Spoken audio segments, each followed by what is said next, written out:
sujet sur lequel les amis d'Hildegard de Moncrief se trompèrent lourdement. Le commerce de quincaillerie en gros connut une prospérité exceptionnelle. En 15 ans, depuis le mariage de Benjamin Button en 1880, jusqu'au moment où son père se retira des affaires en 1895, la fortune de la famille avait doublé, et cela sous l'impulsion principale de Button fils.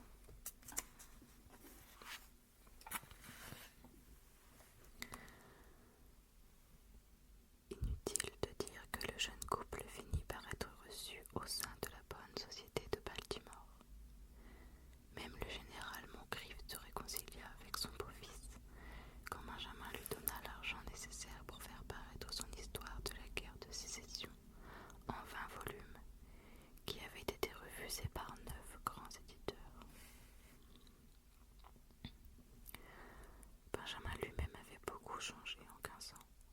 Le sang qui coulait dans ses veines semblait revigoré. Il se mit à éprouver un véritable plaisir à se lever le matin, à courir les rues dans la foule et la chaleur, à travailler sans relâche, à faire fructifier ses expéditions de marteaux et ses cargaisons de clous. C'est en 1890 qu'il réussit un coup de maître. Il demanda que tous les clous utilisés pour la fabrication des caisses dans lesquelles on expédiait les clous soient reconnus comme restant propriété de l'expéditeur, une proposition qui devint une règle, entérinée par le président de la Cour suprême, ce qui permit à la société Roger Button, quincaillerie en gros, d'économiser plus de 600 clous par an. De plus, Benjamin s'aperçut qu'il était de plus en plus attiré par les bons côtés de la vie. On ne peut trouver meilleure illustration de son envie grandissante de distraction que le fait qu'il fut le premier habitant de Baltimore à posséder et à conduire une automobile. En le croisant dans la rue, ses contemporains regardaient avec envie ce modèle de vitalité et de santé. Il semble rajeunir d'année en année, observait-il. Et si le vieux Roger Button, âgé à présent de 65 ans, n'avait pas réservé à son fils l'accueil qu'il méritait, il se rachetait alors en étant presque en adoration devant lui. Et nous en venons à un sujet sur lequel il sera bon de ne pas s'étendre. Il n'y avait qu'une chose qui inquiétait Benjamin Button. Il ne ressentait plus d'attirance pour sa femme. À l'époque, Hildegard avait 35 ans et un fils de 14 ans, Roscoe. Au tout début de leur mariage, Benjamin était profondément épris d'elle. Mais au fil des ans, sa chevelure dorée prit une couleur moins attrayante. Le bleu faïence de ses yeux s'était délavé comme de la vaisselle usagée. En outre, et avant tout, elle était devenue trop sérieuse, trop placide, trop paisible, manquant cruellement d'enthousiasme et surtout d'un conformisme désespérant. Quand ils étaient jeunes mariés, c'était elle qui traînait Benjamin au dîner et aux soirées dansantes. Mais à présent, c'était l'inverse. Ils avaient une vie sociale certaine, mais elle s'y pliait sans enthousiasme, déjà atteinte par cette langueur infinie qui nous gagne tous un jour et nous accompagne jusqu'à la fin de notre existence. Son insatisfaction grandissait au fil du temps.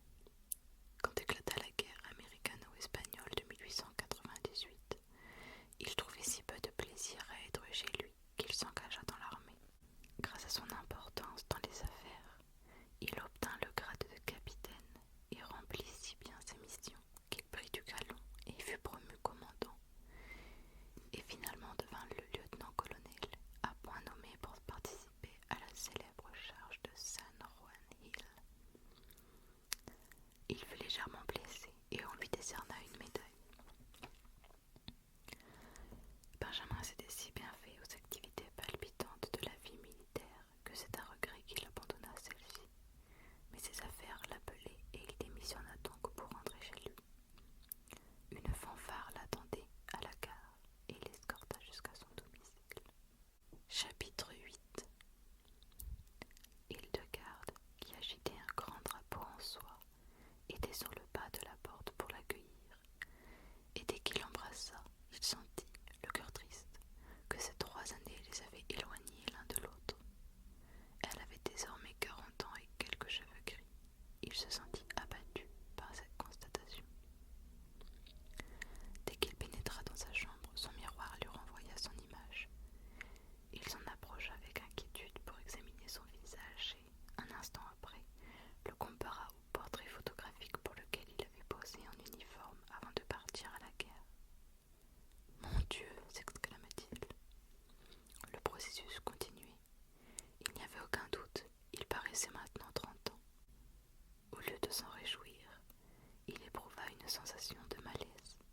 se creusa encore davantage quand, à l'orée du nouveau siècle, son désir de s'amuser s'accrut encore.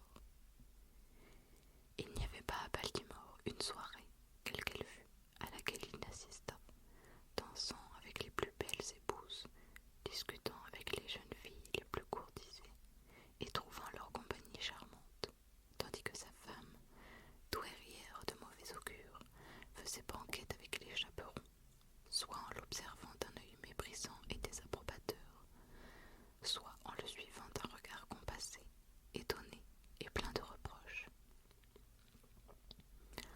Regardez, disaient les gens, quel malheur!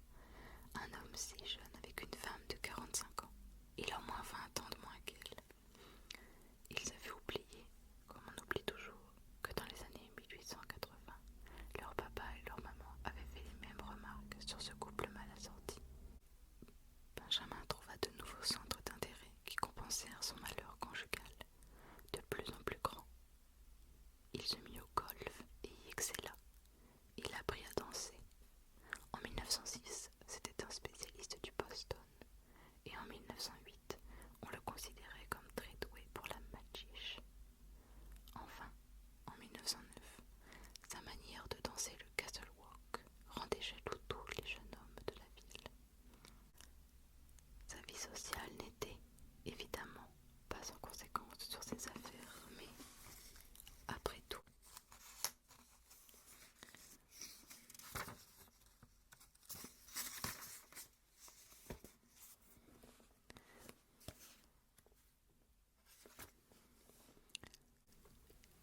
il s'était consacré entièrement pendant 25 ans à son commerce de grossiste en quincaillerie, et il trouvait qu'il pourrait bientôt passer les rênes à son fils, Roscoe, qui venait de sortir de Harvard. On les prenait d'ailleurs souvent tous les deux l'un pour l'autre. Cela faisait plaisir à Benjamin. Il oublia rapidement la crainte insidieuse qu'il avait éprouvée à son retour de la guerre américano-espagnole et se mit à tirer naïvement vanité de son allure juvénile. Il n'y avait qu'une épine à ce pied bien tourné. Il détestait paraître en public avec sa femme. Hildegarde avait presque 50 ans et il se sentait ridicule en sa compagnie. Chapitre 9. Un beau jour de septembre 1910, quelques années après que le jeune Roscoe Button eut pris la direction de l'entreprise Roger Button et compagnie, un homme, qui semblait avoir une vingtaine d'années, s'inscrivit en première année à l'université de Harvard à Cambridge. Il ne commit pas l'erreur de dire qu'il avait plus de 50 ans, ni d'avouer que son fils était sorti diplômé de cette même université 10 ans auparavant. Il fut admis et parvint rapidement à avoir une position enviée dans sa classe, notamment parce qu'il donnait l'impression d'être un peu plus âgé que les autres étudiants de première année qui avaient tous environ 18 ans. Mais son succès était dû principalement au match de football extraordinaire qu'il avait fait contre l'équipe de Yale.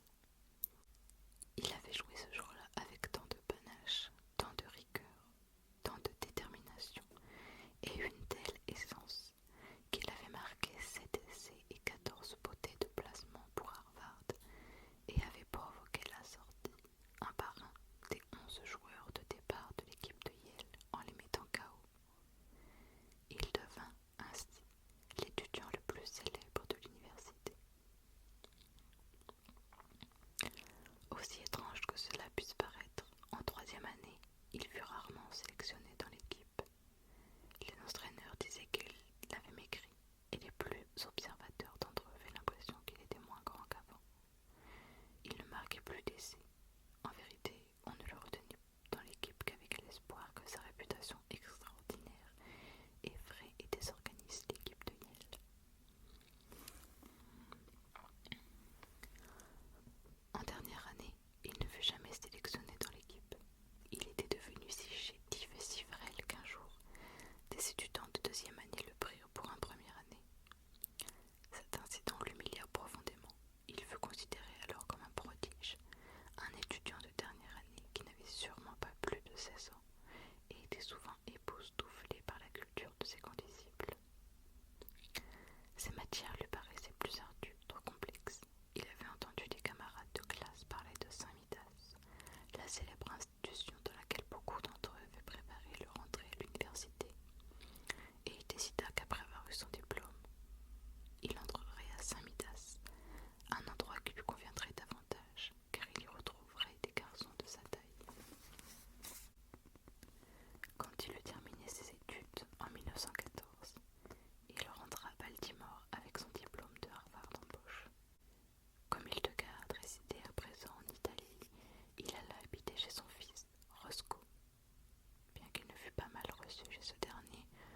Roscoe n'éprouvait manifestement pas une grande tendresse envers lui.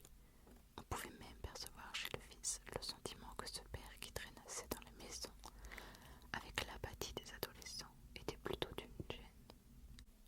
Roscoe, qui était marié et faisait désormais partie des notables de Baltimore, ne voulait pas, dans sa famille, d'un élément qui puisse faire scandale.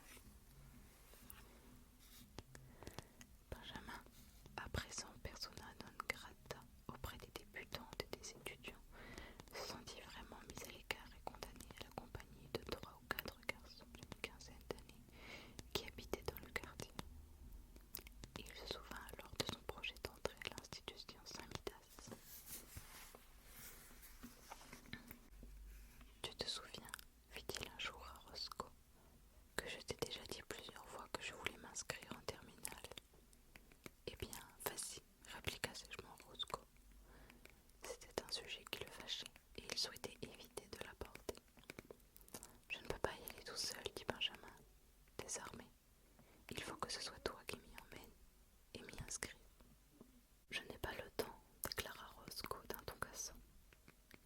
Il plissa les yeux et, mal à l'aise, regarda son père. Il ajouta: « En fait, tu ferais mieux de ne plus penser à ça. Tu ferais bien d'arrêter. Tu ferais bien, tu ferais bien. » Il s'arrêta et son visage s'empourpra tandis qu'il cherchait ses mots. « Tu ferais bien de virer bord et de te remettre sur le droit chemin. » Cette plaisanterie est allée beaucoup trop loin. Elle ne fait plus rire personne. Ça suffit. Tiens-toi tranquille. Benjamin le regarda au bord des larmes. « Et autre chose, » continua Roscoe. « Quand on a de la visite, je veux que tu m'appelles mon oncle, tu comprends? C'est ridicule qu'un garçon de 15 ans m'appelle par mon prénom. Peut-être que tu pourrais m'appeler mon oncle tout le temps.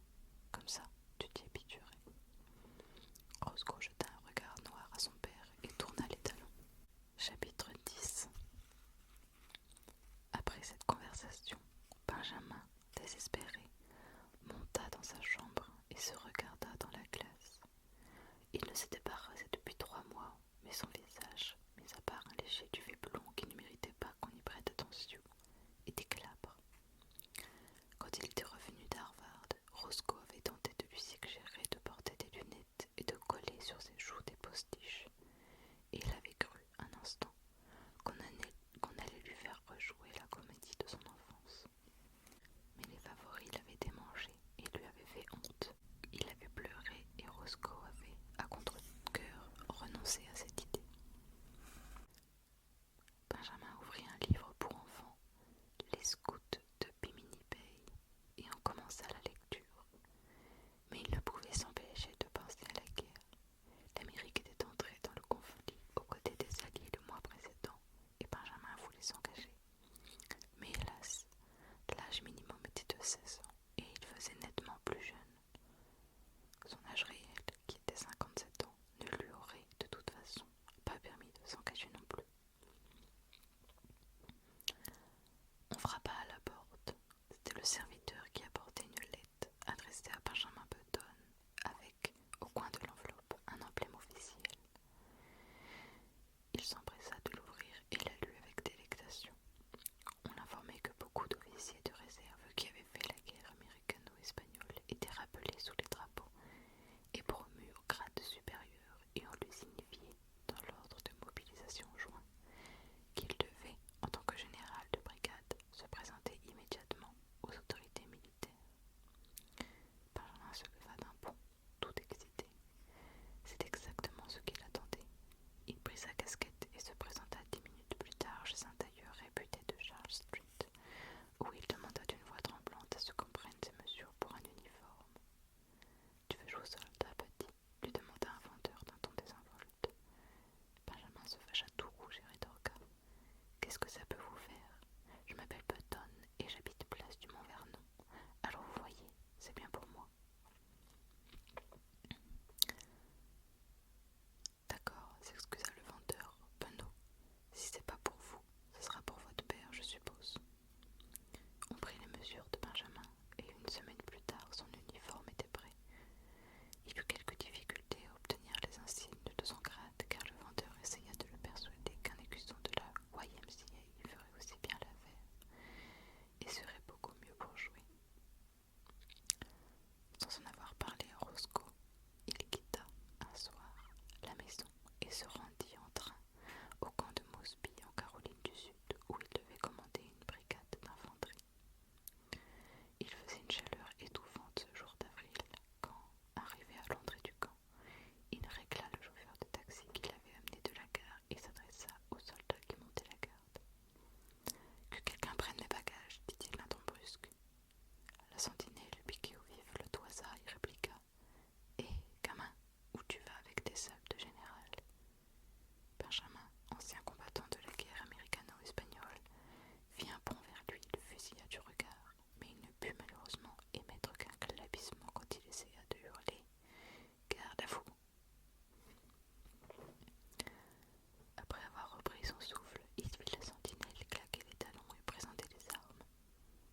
quand sa longue journée se terminait,